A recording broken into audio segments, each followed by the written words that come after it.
working class on board with tax cuts and anti-union initiatives, anti-union legislation. But yes, Bill Clinton and NAFTA was the final blow. NAFTA was the final blow. When those jobs dried up, when those labor unions died out, there was no longer a working class movement that was feeding into the base for the Democratic Party. That's it.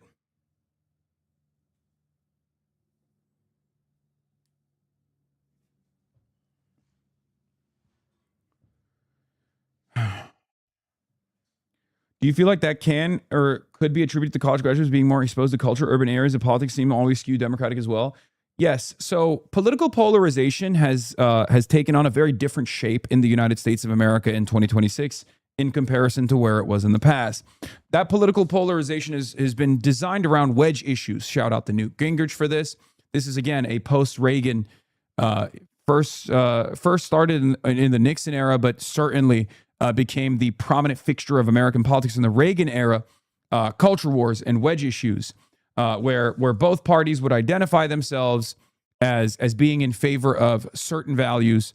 And this was this designed a wedge between the Republican Party and the things that they advocate for, which is like, anti-abortion, pro-Christianity, pro-small business, fake bullshit, right? And tax cuts and deregulation, right?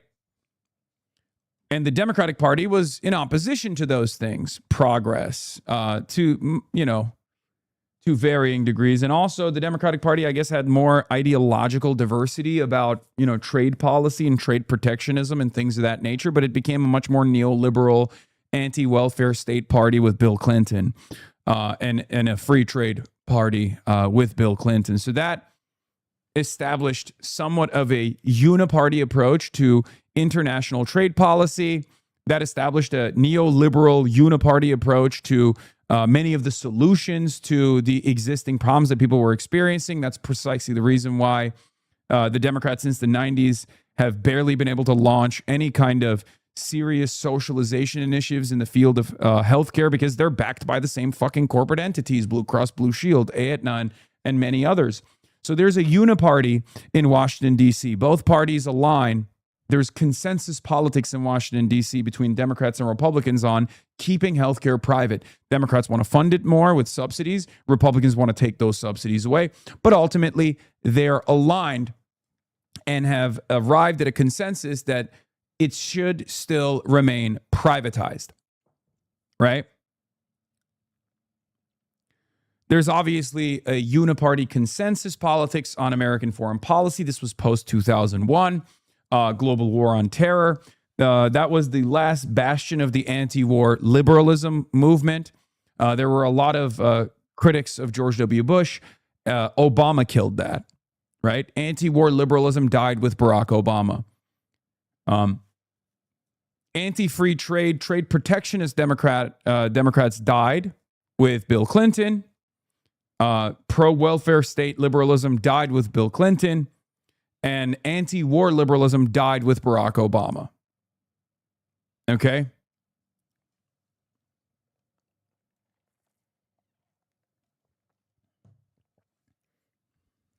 That's it. So what you're saying is the Democratic Party actively destroyed itself. Yes, it did. 100%. But fear not. We are currently moving into a different epoch, a different phase of American politics, where we are restoring, maybe even going further beyond the New Deal era of governance. That is definitely where at least we are trying to move the Democratic Party by force in the direction of less of a focus on culture war narratives and more of a focus on hardline economic improvements, class struggle, centering the working class at the heart of our policies. We will, of course, It is, of course, necessary to go further beyond New Deal democracy, New Deal Democrats, in order to ensure that this is a resilient movement. But that is, hopefully, if we are successful, that is where we will move in the direction of socialism.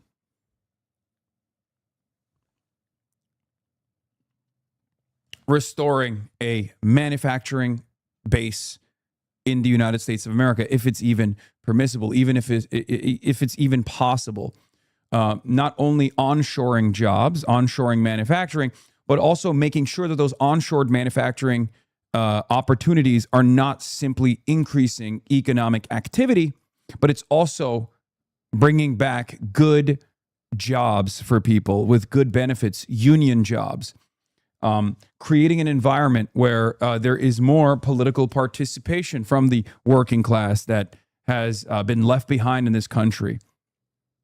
Because the last 3 decades, the last 4 decades of American politics has been dominated by Ronald Reagan, by Reaganite neoliberalism. Every subsequent Democrat, every Democrat that has come after Ronald Reagan has also been a neoliberal. And yes, this includes Barack Obama as well. It's true. So it is important for us at the peak of the contradictions worsening to help people come to terms with their class position and demand an alternative. Was NAFTA a good thing? Fuck no. What are you, crazy?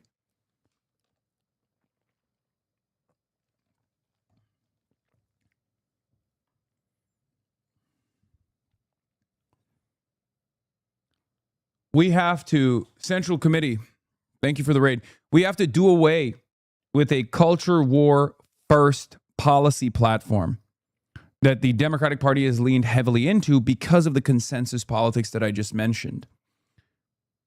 Democrats need to completely flip the script and go balls to the wall and very aggressive on hardline economic progress, on policies of socialization, hopefully policies of nationalization down the line, while simultaneously still mounting a significant defense for marginalized identities and marginalized communities, but never allowing the Republicans to frame the conversation around some of these like edge cases that are commonplace and perfectly normal, but will become a big issue if we allow the Republicans to center the conversation around these issues.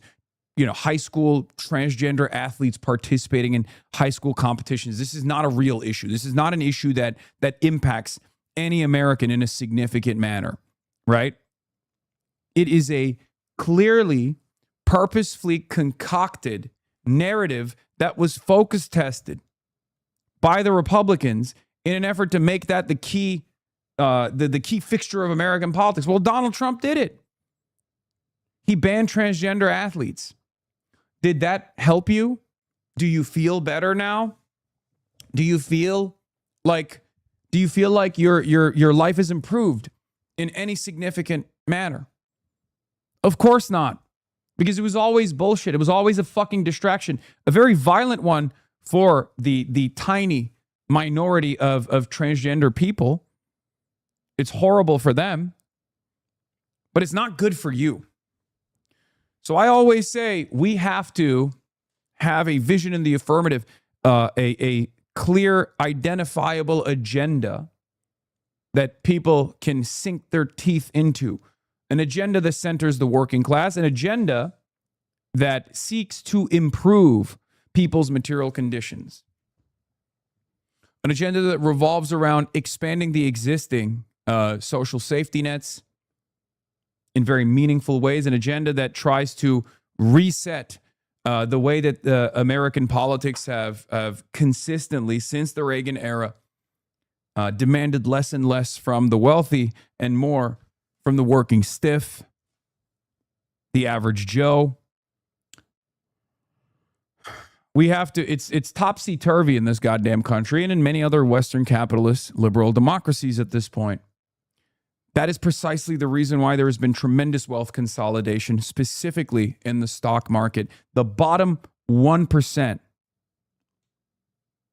or sorry, the bottom 50% of wealth in this country own 1% of the stock market. The top 10% own 90%. The top 10% of wealth in this country own 90% of the stock market. That's where all of our economic activity is, right? That's everything now. That's everything. And it's built around a hope and a dream. It's not built around market fundamentals any longer, if it ever was. Finance capitalism has destroyed that. We don't have the widget factory any longer. We have no outputs to look at, no KPIs, just vibes. Tech stocks, AI, the same $100 billion exchanging hands between NVIDIA and OpenAI and ChatGPT and all these other fucking companies, right? All of that money is circulating, but it never touches your pockets. It never improves your financial situation. Remember, I'm going to repeat this one more time. This fact is insane. The bottom 50% of wealth in this country own 1% of the stock market. 1%. The top 10% of wealth, on the other hand, own 90% of the stock market, with the overwhelming majority of that ownership coming from the top 1%. So even the multimillionaires are getting fucked over in this country with the amount of unfathomable wealth consolidation. Wealth consolidation and power consolidation is in the hands of fewer and fewer people. Okay? This cannot go on. This is a completely busted system.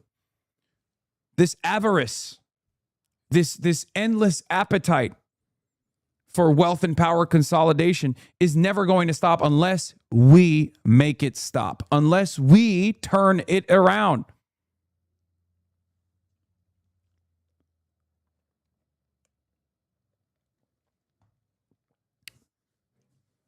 It's ridiculous to expect the wealthy to magnanimously turn around and give us back some of the wealth and some of the productive output that we have created sheerly because they're kind people is stupid. It's never going to work. Charity is no adequate substitute to redistributive policies. That we know. That we have seen for the last couple of decades. Anyway, I don't know why I went on this fucking long-ass tangent, dude.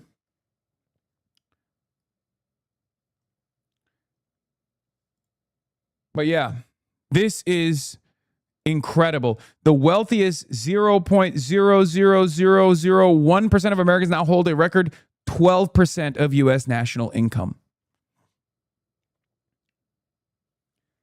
It's gotten to a point where all of the wealth that we are generating, all the wealth that we are creating, all the value that we're creating is staying in the hands of not even like the top 10%, not even the top 1%. It's the 1% of the 1%. Isn't that fucking insane?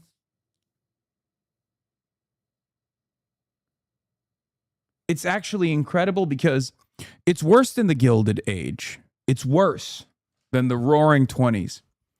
That's how bad wealth disparity has gotten. But of course, technology has allowed us to have very different experiences. So we can do a lot more with a lot less relative wealth. So the average person now in 2026 obviously is far wealthier than the average person in 1926, right?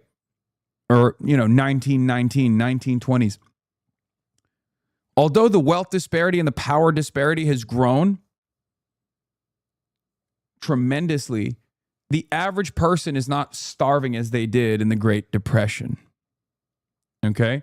I don't mean to backtrack, but why did you talk about the trans issue in sports like it wasn't important? I could be misunderstanding.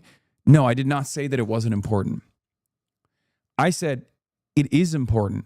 It's important for every trans person because it's a sequence of events that are carefully concocted to basically erase trans people. But trans people at the end of the day are not even 1% of the population. So from the perspective of 99% of Americans, what happens to trans people in either direction doesn't impact them at all, right? So this isn't a way to say, don't talk about trans issues at all. This is simply a way for me to explain to the average person that all of this harm that Republicans are engaging in, they're doing to dupe you. They're hyper-focusing your entire political interest in 1% of the fucking population. It's ridiculous. That's why I always say to the Republicans that, make their way into this community, do you feel better? Donald Trump put trans people and trans existence in the crosshairs and took the initiative and made it illegal for the 49 transgender athletes to participate in NCAA competitions. Did that improve your life? It did not. It's not about dismissing the trans issue. It's more so saying that we must always maintain a defensive posture for all identities, for all members of the working class, which includes trans people, black people, undocumented migrants. However, we can also call out the fact that this is being weaponized as a distraction by the Republicans who are not improving your living conditions. Here, I'll give you another example. I mean, this is something that is incredible. I mean, all those liberals who said vibe session. Look at this. Grocery shopping, putting a strain on family budgets. Now, if you remember, I've talked about this in the past, sometimes jokingly as the bread theory. Murat loves bringing that up. The price of bread, as long as it is relatively stable, as long as it is relatively affordable and accessible, the price of food, the price of groceries, most Americans are not going to revolt as long as they can get their treats, right? My homie Lenin said it best. Well, my brother Murat is basically Lenin himself. Something changed. COVID happened. Our just-in-time manufacturing supply lines were unbelievably fragile. They broke apart. They fractured. It was food and groceries became less accessible, more expensive. We saw a tremendous spike in the prices of groceries, also known as inflation.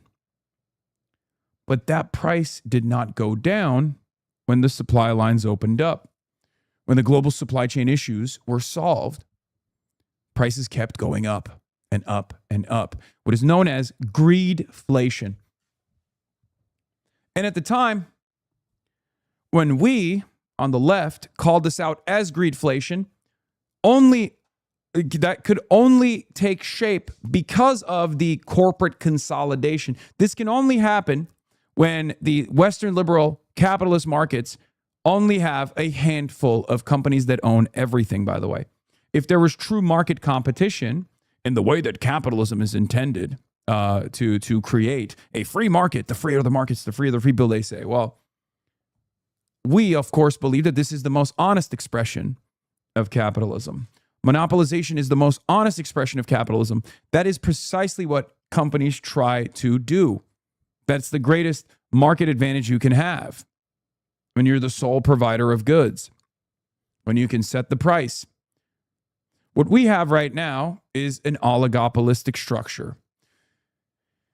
Wealth consolidation and corporate consolidation has made it so that price leadership is super easy. Price fixing, remember, is illegal, right? You can't go into a cigar smoke-filled back room and get together and operate a cartel unless you're OPEC, right?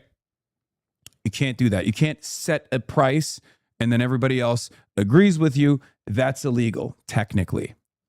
But what you can do is a concept that is perfectly legal. It's called price leadership. Price fixing is illegal. Price leadership is perfectly legal. So I'll give you one example. Airlines. In the Reagan era,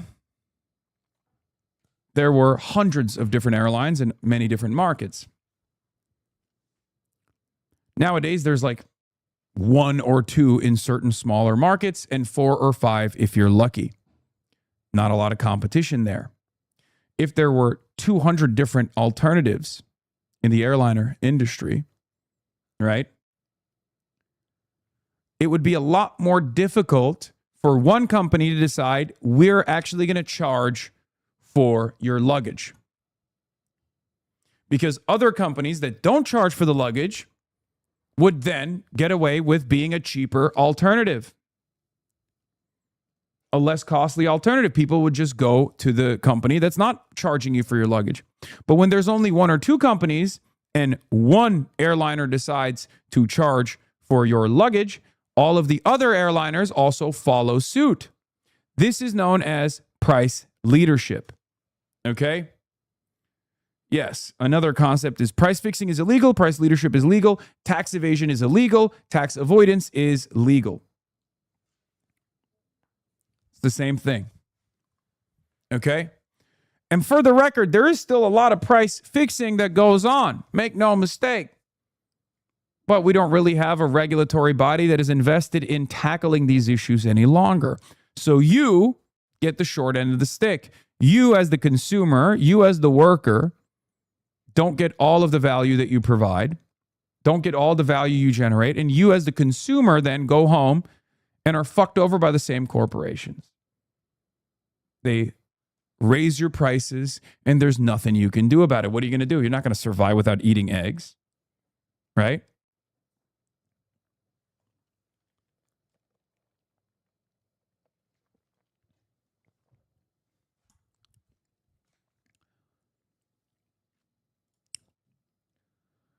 This is price leadership, greedflation. Companies realized that people had the capacity to pay more for the same goods, and they kept prices relatively high. Prices never went down. Prices adjusted a little bit. Inflation was coming under control, but this right here, this 2021 till 2023 spike was negative real wage growth. If your groceries are more expensive, but your wages don't go up, if you only get a 1% increase in your wages, let's say, or 5% increase in your wages, but the grocery prices went up 30%, that means you are now 25% poorer than you were from the year prior. That's a negative real wage loss. It was so much fun to have been totally right about the vibe session being totally wrong. It doesn't matter. We're always right, but it doesn't matter because nobody fucking listens to us when we're right, because we're right too early, Michael. If you're right too early, look, this is what I've learned in my last, 13 years of being a fucking political commentator who's a socialist, who's an anti-imperialist. Being right too early doesn't do shit. Nobody ever goes, you know what? This guy was saying this all along. Maybe he was fucking right. Maybe I should listen to him this time around. You know what they do? The resentment carries. They'll agree with you, but they'll still resent you because they never forget how you made them feel. Same with fucking Palestine. Same with Vibe Session being totally wrong. Same with all of the things that we said about Kamala Harris's campaign falling apart and how her loss was likely. That this was a major gamble. None of those liberals, even ones who actually recognized that we were right, have turned around and been like, maybe we should listen to you this time around. Maybe we should listen to you this time around. No, that doesn't happen. They just remember you as the guy who delivered them the bad news from the start. The bad news that did not want The bad news that they did not want to hear, the bad news that made them feel bad. And instead of feeling bad, they wanted to feel good. And to feel good, what did they do? They succumbed to their biases. They sought information that would agree with them. They sought out outlets that would tell them, no, Kamala Harris is fucking doing amazing. She's going to win for sure. Don't listen to these fucking radical wokes to the Kamala Harris left. They're all terrorists. They all hate Israel because they're Jew haters. Don't listen to them. Don't listen to those people. It actually makes perfect sense for the vice presidential debate to start off with, will you sign off on a nuclear first strike against Iran? That's perfectly normal. That's what they said. And they never took accountability over their actions. Look at Matt Iglesias. He's a great example of this. One of the biggest entitled, smug elitist that was professionally wrong the entire time. Was there any accountability for any of the advisors? No. They're still fighting that exact same battle.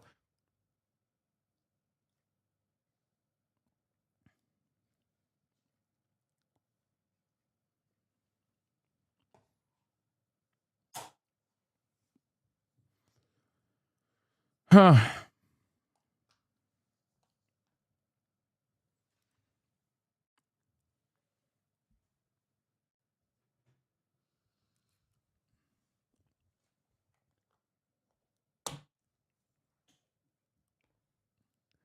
Don't most of the stats say real wages are increasing in average? It depends on where they're increasing overall. But this was, for the overwhelming majority of Americans, negative real wage. This was a negative real wage growth. Okay? This is where people's salaries did not catch up to people's expenses. So they literally were poorer year over year. And what's supposed to happen? What's supposed to happen is year over year, the amount of money you make is supposed to go up.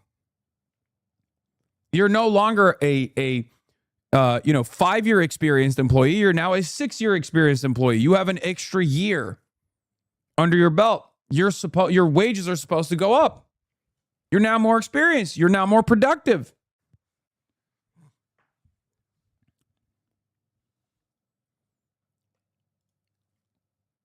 But if the cost of goods is going up, and this is just the groceries and shit, we haven't even got, that is just the groceries. This is the one line that's supposed to be relatively stable no matter what. That's the last bastion of defense. When this falls apart, when that spikes, the working class start getting real mad for good reason. We're not even talking about housing right now. We're not even talking about healthcare. Housing, healthcare, and education, the 3 key necessities for upward social mobility and for survival. Housing and healthcare have inelastic demand. And yet, there is, and I'm going to bring this back to the thing that I was talking about already, uniparty consensus in Washington, D.C. Uniparty consensus on keeping housing private no matter what, for profiteers as a speculative asset. And there is uniparty consensus on healthcare in the same exact way. There are differing opinions in the Hill for what Democrats want to do. They want to subsidize it endlessly, but they want to still keep it private. That is what we have to change.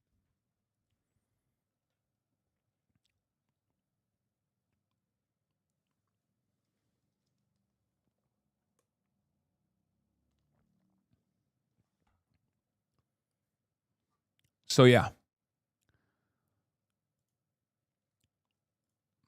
But I do think that the socioeconomic conditions have worsened to such a degree that people are now more and more aware of this game. They at least feel in their hearts this resentment, this unease, They recognize that something is not right. So it's important for us as socialists to explain to them the design of this machine that fucks them over, that stiffs workers at the behest of bosses. That's what we have to do. And it's not easy because a lot of people don't want to experience any change whatsoever, even when shit's really messed up. Americans look at a problem and will be the first to tell you that the solution to the problem is the same problem, more of it, to demand more of the same reasons why the problem persists. Look at gun violence in this country. Gun violence is a great example of this issue, okay? The average American looks at gun violence and says, we have too much of it. We have to put a stop to it. What are we to do? The solution from the right is more guns. Oh, you want to stop school shootings? Arm the teachers. How is that going to stop the fucking school shootings? It's going to make it more likely to have school shootings. And the same issue persists for capitalism in general. A lot of Americans are deluded into thinking. They've been deluded into thinking. They're blinded by ideology. They're blinded by dogmatic pro-capitalist thought into believing that the solution to capitalism and all of its failures is more capitalism. There are plenty of Americans who believe this. That's why they say, no. It's because free markets have never been tried. The freer the market, the freer the people. Free markets have never been tried. Real capitalism has never been tried. Well, we say real capitalism has been tried. You're experiencing it right now. This is a more real version of capitalism than one that your parents experienced when there was a top marginal tax rate of 92%. That was a less real version of capitalism. This is a real version of capitalism. Your grandparents did not experience a real version of capitalism when they were still benefiting from the GI Bill, when they were still eating good off of the mass industrialization that took place, the centralized economy that had to take shape because of the war efforts, and the residual benefits that they experienced from that after in the post-war economy. They never saw real capitalism. We're seeing it right now.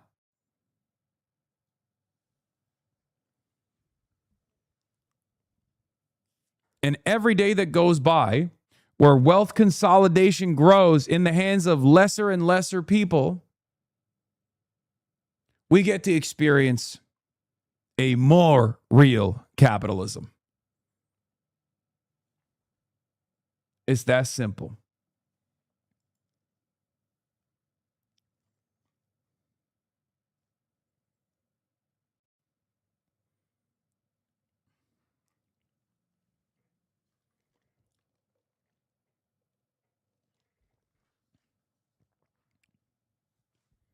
Fewer and fewer people. Sorry. In any case, I digress. That was an hour and 30-minute long rant for some weird reason. I don't know why.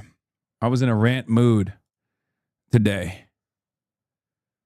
I saw that grocery price, the grocery prices graph, and it made me fucking lose my mind.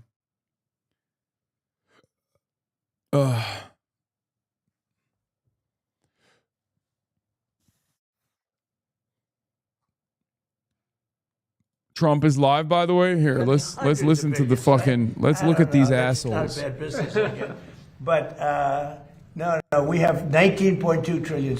It's the biggest number ever spent in any country by far, and that's over a period of 1 year. As an example, as you know, the Biden administration for 4 years did much less than 1 trillion. We're doing 19.2 trillion in 1 year. So we have things that are happening in our country, the likes of which nobody's ever seen. Plants and factories are moving in.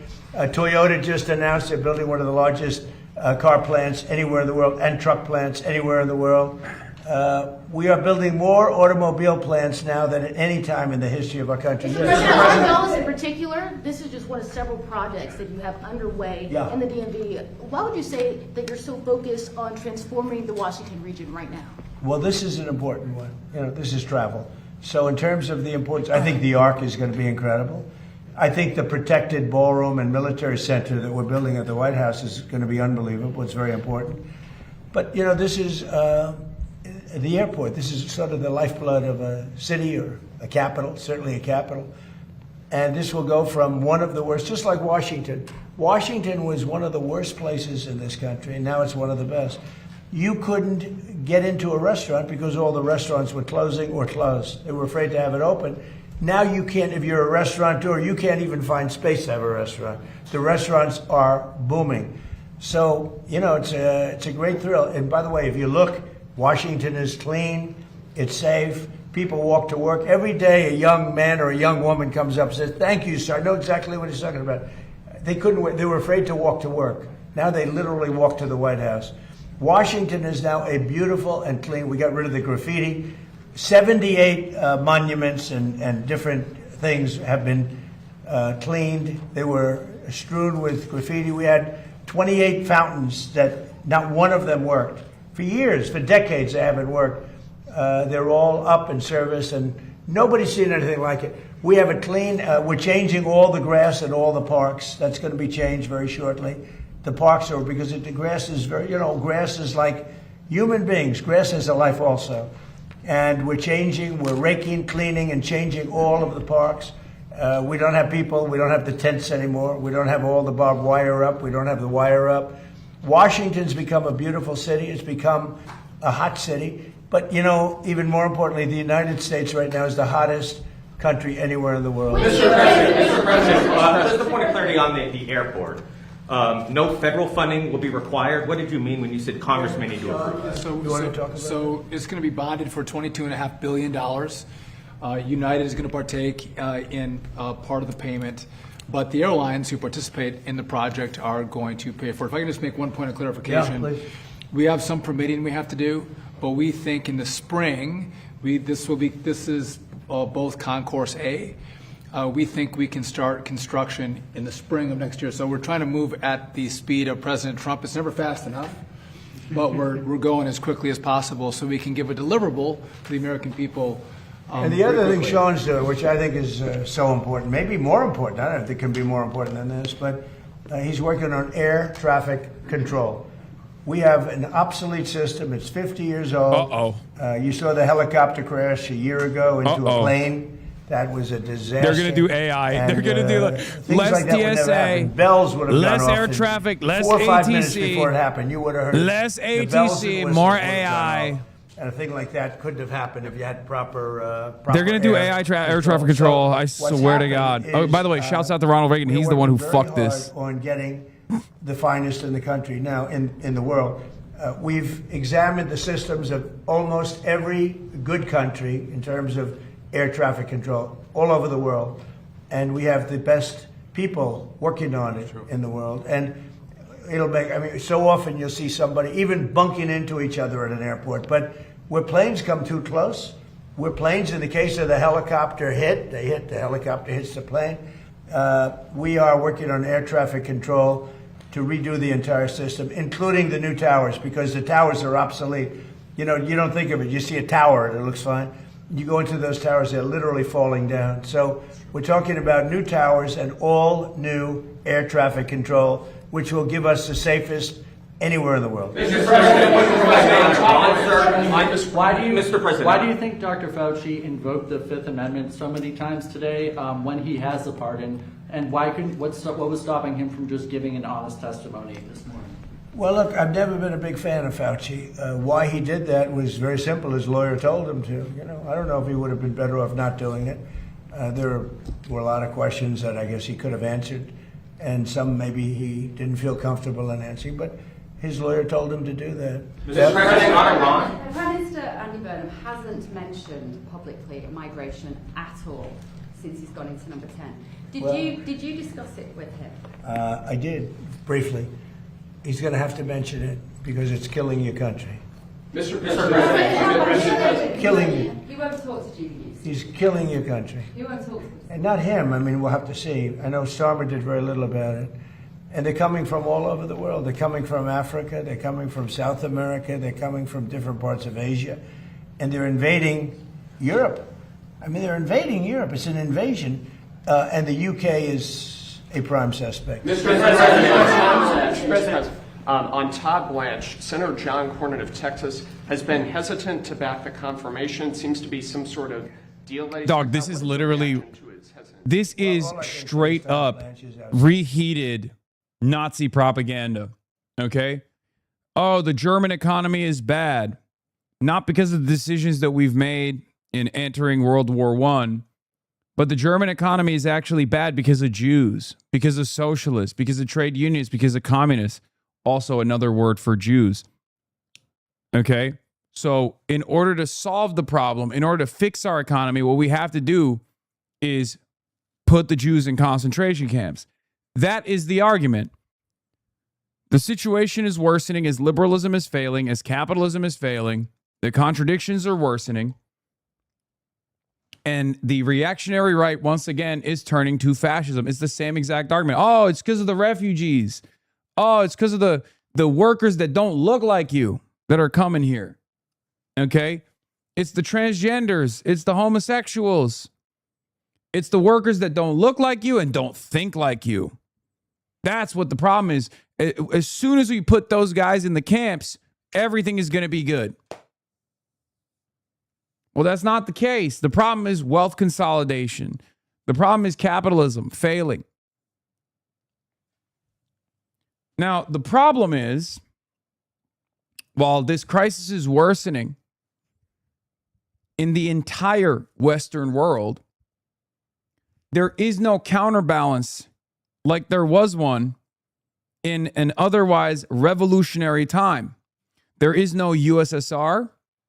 I guess the closest we can arrive at is, modern China, People's Republic of China, which he's railing on right It's now, going I to win. guess. That's Let's how see big what it he is. says. So it's bigger than the internet ever was. It's bigger than anything ever was. So I don't want to restrict. I know many of these people. I don't want to restrict them from doing great work. Yeah, please. Under what scenario do you see Iran attacking U.S. installations and personnel overseas and you withdraw? Or Oh, I don't see that. No, we're not. No, we're gonna hit them very hard. I mean, I can actually say Hi. that because there's very little they can do about it. Hi. It was a different group than we're dealing with. They've already apologized, but we got to smack them a little Kai. bit. Mr. President, Kai, what are you doing? When they What do you do? Will I always hit back? Come here. Pretty much. Mr. President, just on a point of clarity on that, sir, is that in response to the attempted ballistic missile strike on Jordan last night? When you say it's our turn to hit back? Yeah, I think more so that, because it was another smaller event.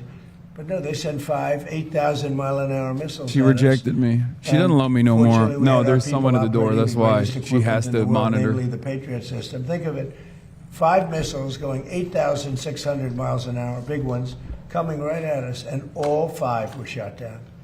How about that? Right? Pretty good. Only we. Nobody else could do that but us. Yeah. How was your meeting with President Volodymyr Zelensky yesterday? It was good. Do you see a time scale for getting No, it that? was good. Look, he's out doing his thing. I'd like him to end the war. So it's very simple. I get along with both. I get along with President Putin. I get along with President Zelensky. And like I told him, I want to end the war, get the war ended. Thousands of people, 25,000 people died last month. That's standard. And it's not acceptable. So I said, just end the war. Mr. President, on the war, do you want the House to come back before August 31st to act on the Russia and Iran sanctions bill after it Well, clears if the it's Senate? necessary. I mean, it shouldn't be necessary, to be honest. But if it's necessary, I'd like to. Are you talking about the Lindsey Graham? Yeah. So I'd like them to add Iran as tariffs, not just as sanctions. I think it's important. That's what Lindsey wanted, because I heard that they have tariffs on Russia, but not on those 5 countries with having to do with Iran. I'd like to see tariffs. Why isn't the dog on allowed to Iran. It leave would the make it room? The much dog stronger. clearly So wants to leave the perhaps small room, Law. You're very good at this. You can maybe tell them. I think they should put in. You must be new here. The dog leaves the room all the time. I'm trying to pet her. Am I allowed to pet my fucking dog? You're an 11-month subscriber. The dog. First of all, she has a name. Her name is Kaya. And yes, contrary to what the internet thinks, she leaves this room all the time. Why isn't the dog allowed to gamble? She leaves the room all the time. Not only does she leave the room all the time, she opens the door on her own. Gotta be a hate watching Clipper hate sub? Yes, she knows how to open the door. It's fucking insane. I can't even pet my fucking dog without people being like, "Oh my God, why are you torturing your dog with your pets?"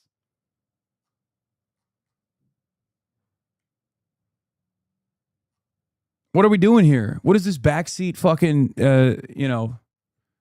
dog trainer shit?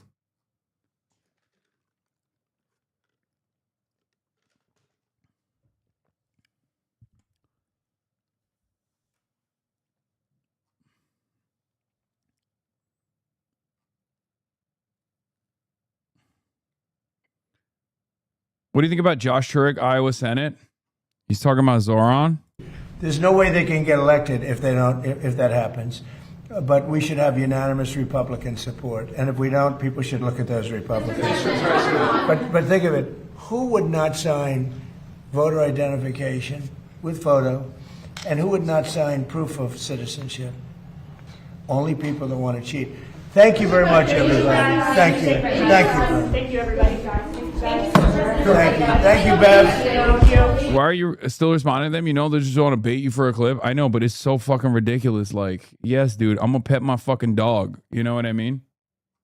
I'm gonna pet my fucking dog whenever I want to. You can suck my dick. It's ridiculous.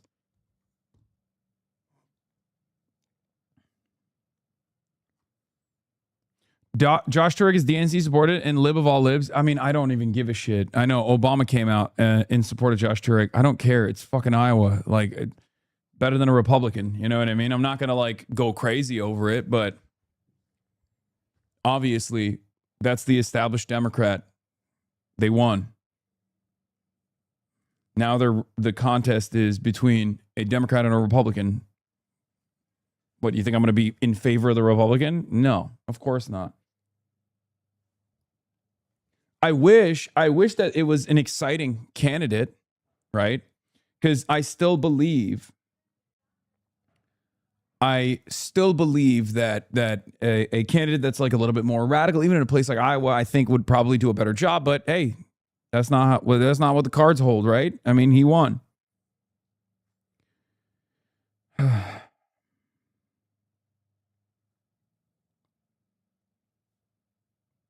It sucks.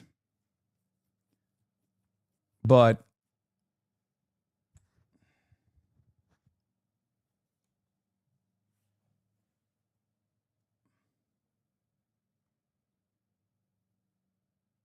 I'm trying to pet my dog. Now replace pet with shock. Not so funny now, is it? True.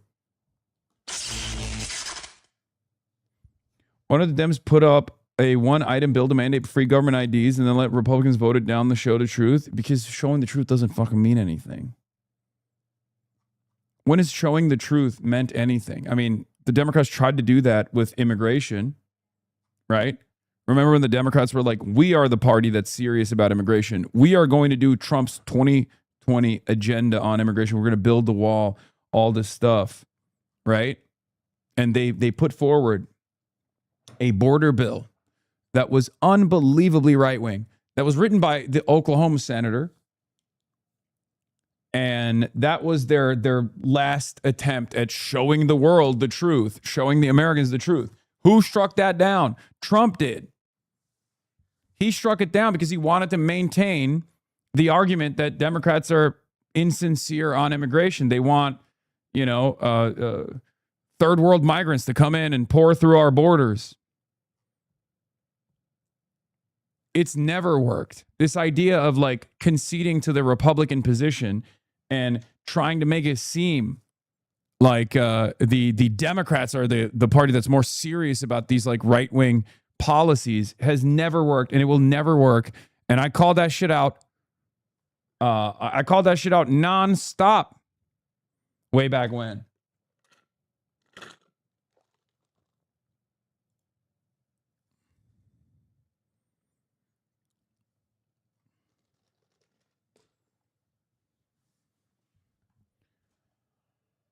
It was a failure, a spectacular failure. And now we got this dumbass, incompetent fascist dipshit in charge. Partially for that, partially with that reason. Partially because of that attitude. Moderates are more serious, could sum up Hong's opponents in last night's debate. Yeah, we're going to be talking about that. This is a great example of being a phony on the right.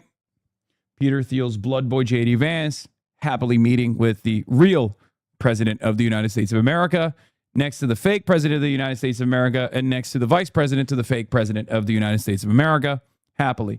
Mr. Israel skeptic himself. Wow, that's right, JD. Israel does want to influence U.S. public opinion, and Epstein had Mossad connections. Oh, you're just going to stand there because you don't want to do the Zelensky thing to Netanyahu? Oh, well, guess I'll just keep thinking that the Vance that exists in my head is real. Yeah, Tucker Carlson loves JD Vance, by the way. Remember that. That's another side of this story.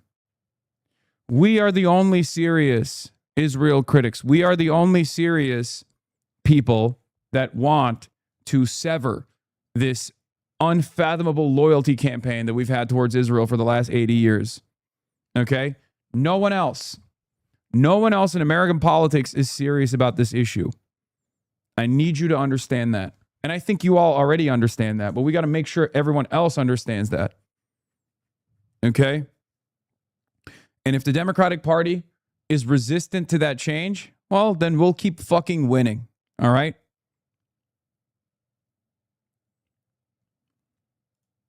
They got the money. They got the wealth. They got the power. But we have something that they will never have. The people. Have you seen the new numbers for Abdul El-Sayed post-debate? Plus 11, plus 16, plus 13? Yes. You are not a politician. Great observation. The fuck does that have to do with anything?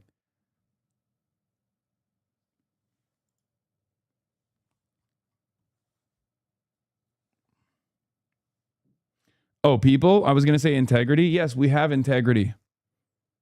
But integrity doesn't carry you across the finish line. Integrity alone will not help you win. Integrity alone will not allow us to make the necessary changes in American politics.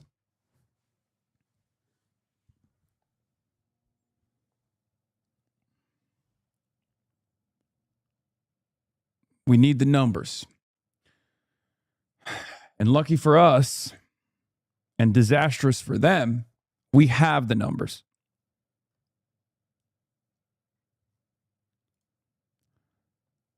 All right. We'll get to racism dial about to be turned up to 8,000. Yeah, new Senate polls from Tavern show El-Sayed up 11, way past the margin of error. Tolchin showing El-Sayed at up 16. Data FP showing El-Sayed up plus 13. But do not get comfortable. We still got to keep pushing.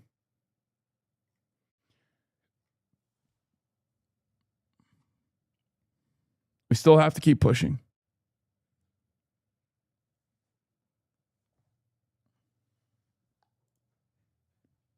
Fetterman versus job site. Julian Andrioni. I like that Fetterman puts on a suit when his boss.